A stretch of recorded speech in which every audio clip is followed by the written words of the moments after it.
Ito ang GMA Regional TV News. Sa bayan ng Pilar dito sa Cebu, patay ang isang senior citizen matapos umanong masuwag ng kalabaw. Nagpaalam lang daw na mangangahoy ang 70 anyos na lalaki sa barangay Dapdap. Hindi siya nakauwi makalipas ang ilang oras kaya pinuntahan na ng pamilya. Doon na nila nakitang walang buhay ang lalaki at may wakwak sa tiyan.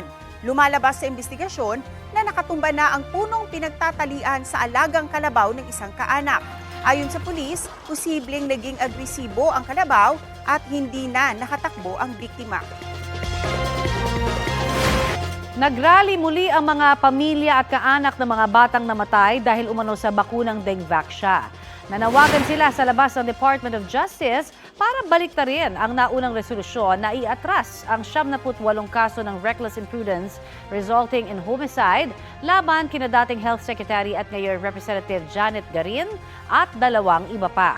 Kinasuhan noon si Garin at mga doktor na sina Gerardo Bayugo at Maria Joyce Ducusin na nanguna sa Dengvaxia vaccination program kontra dengue.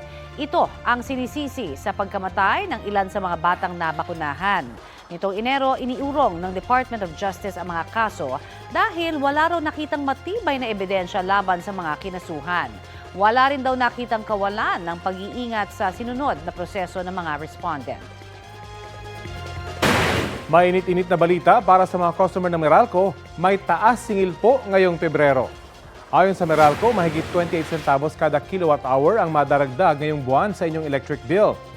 Katumbas po yan ang dagdag na 57 pesos sa mga residential customer na kumukonsumo ng 200 kilowatt-hours kada buwan. Sabi ng Meralco, ang taas singil ay dahil sa pagmahalang generation charge.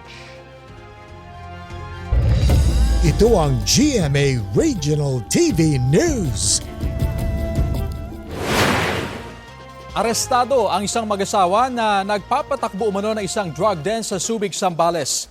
Ayon sa PIDEA Zambales Provincial Office, nasamsam sa kanila ang marked money at humigit kumulang 8 gramo ng hinihinalang shabu na nagkakalaga ng mahigit sa 50,000 piso. Huli rin ang 2 pa nilang kasamahan. Nasa kustodiya na sila ng mga otoridad at naharap sa reklamong paglabag sa Comprehensive Dangerous Drugs Act of 2002. Wala silang pahayag. Niregaluhan ng Saudi Arabian government ang Pilipinas ng 25 toneladang prutas na dates. Pinanggapit po ito ng ilang opisyal mula sa National Commission on Muslim Filipinos at Department of Foreign Affairs. Ayon kay Saudi Arabia Chargé d'Affaires Abdullah Saad Al-Shahari, ang pagregalo nila ng dates ay message of love o pagpapakita ng pagmamahal sa Pilipinas. Ang dates ay isa sa mga espesyal na produkto ng Saudi Arabia. Wala pang abiso kung saan o kanino ipamamahagi ang regalong dates. Bukod sa dates, sinabi rin ng Saudi Arabian government na nag-commit sila sa ilang proyekto na pangkalusugan, pagkain at agrikultura sa Pilipinas.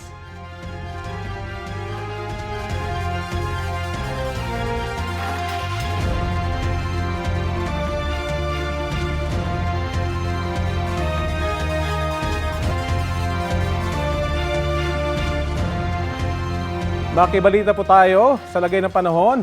Tawagan rin si Ana Cloren Horda ng Pag-asa. Cloren? Yes po, magandang tanghali po sa ating lahat. Update po tayo sa magiging lagay ng ating panahon na kung saan itong shear line pa rin po yung salubungan ng malamig at mainit na hangin. Inaasahan po natin na magdudulot pa rin ng maulan na panahon. Posible pa rin po dito yung light to moderate to the times heavy na mga pag-ulan sa areas po ng Visayas, Bicol Region, Mimaropa, Quezon, pati na rin po sa Aurora. Kaya doble ingat pa rin po sa ating mga kababayan dyan sa banta ng mga pagbaha at mga pagguho ng lupa. Samantalang dahil naman po sa easterlies o yung mainit na hangin mula sa Karagatang Pasipiko, ang bahagi po ng Caraga at Davao Region ay patuloy po mga karanas ng maulap na kalangitan na may kalat-kalat na mga pag-ulan, mga pagkidlat at pagkulog. Pero dito naman po sa atin sa Metro Manila, pati na rin po sa ibang bahagi pa ng Luzon, ay makulimlim na panahon na inaasahan natin ngayong maghapon at may mga pag-ulan pa rin po tayo naasahan. May hinang mga pag-ulan po lalo na sa hapon pati na rin po sa gabi. The rest of Mindanao, maaliwalas ang panahon, ngunit paghandaan pa rin po yung mga tsansa ng thunderstorm sa hapon at sa gabi. Wala po tayong minamonitor ngayon na low pressure area o bagyo na posible pong makaapekto sa ating bansa. At yung latest natin dito sa Weather Forecasting Center, ito po si Ana Cloren Horda. Maganda tanghali po. Ana, magpapatuloy ba yung mga pag-ulan sa bandang Bicol at Eastern Visayas dahil baha na ngayon doon? Yes po, sa ating pagtaya ngayong araw ay may mga pag-ulan pa rin po, no? Pero in terms of intensity, kung ikukumpara po natin siya sa mga pag-ulan na naranasan po nila kahapon or pati na rin po noong Sunday ay mas less or mas papahina na po yung mga pag-ulan natin ngayong araw. Ganun din po by tomorrow at towards the end of the week, inasahan nga po natin na mas aaliwalas po yung panahon, lalo na po sa Southern Luzon at Visayas area. Kanina po dito sa Metro Manila, napakalamig ng panahon kaninang umaga. Ito lang ay dahil po sa pag-ulan o may Yes. mapagkadahilanan? Opo, dahil po yung mga pag-ulan po naranasan natin dito sa Metro Manila ay dahil po ito sa amihan, kaya malamig din po yung ating panahon na naranasan o naramdaman kaninang umaga. Okay, maraming salamat sa oras na binahagi niyo sa Balitang Hali. Salamat po, magandang tanghali. Si Ana Cloren Horda ng Pag-asa. Mas mababang presyo ng bigas ang ipatutupad ng Department of Agriculture simula po yan bukas. Kabilang po dyan ang ibinibentang bigas sa mga kadiwa stores ng Rice for All program ng Pangulo. Hanggang 3 pesos per kilo ang bawas sa bigas sa mga kadiwa stores simula po bukas. Ayon sa Department of Agriculture, epekto po yan ng pagbaba ng global rice prices at pagtaas ng supply ng local rice sa pagsisimula ng pag-aani. Magpapatuloy naman ang pagbebenta ng 29 per kilo na bigas sa mga kadiwa para sa vulnerable groups at individuals. Ibababa rin po ang maximum suggested retail price sa imported na bigas simula February 16. Layon niyan na patatagin pa ang bentahan ng mga ito sa pamilihan. Hindi bababa sa 51 ang nasawi sa Guatemala matapos mahulog sa bangin ng isang bus. 36 sa kanila ay mga lalaki ayon sa mga otoridad. May ilan pa ang natrap sa loob ng bus na bahagyang nakalubog sa tubig. Idineklara ang 3 araw na national mourning dahil sa insidente. Nagpadala na rin ng dagdag na tauhan para tumulong sa pagresponde sa insidente.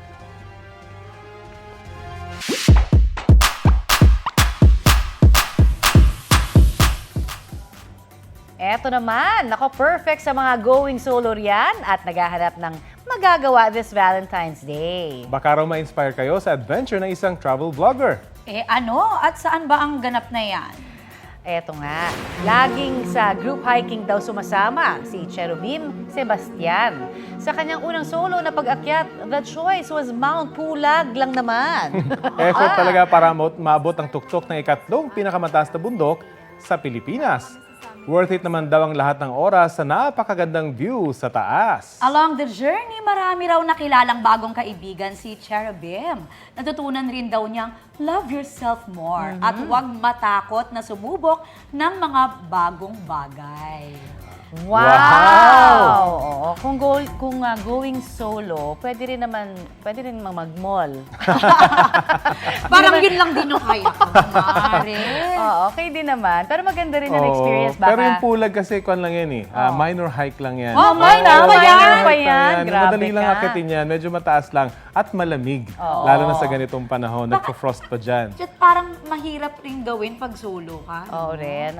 May mga nag-i-enjoy na mag-solo hiking. Isa na ako doon. Kung minsan nagsa-solo hiking So, ako. nakailang beses ka ng Sa pag-akyat? Pulag hindi, pero sa ibang bundok, yes. Pero mas sweet pag may kadate ka. Or, umaakyat, diba? pwede rin naman, magdasal ka hanggang sa At doon tuktok. mo makikilala ang yung gawan. magiging gawan. Oy, Yes. why not? Idea yan para sa mga single. Ay, Feb Ibig man. Ayan.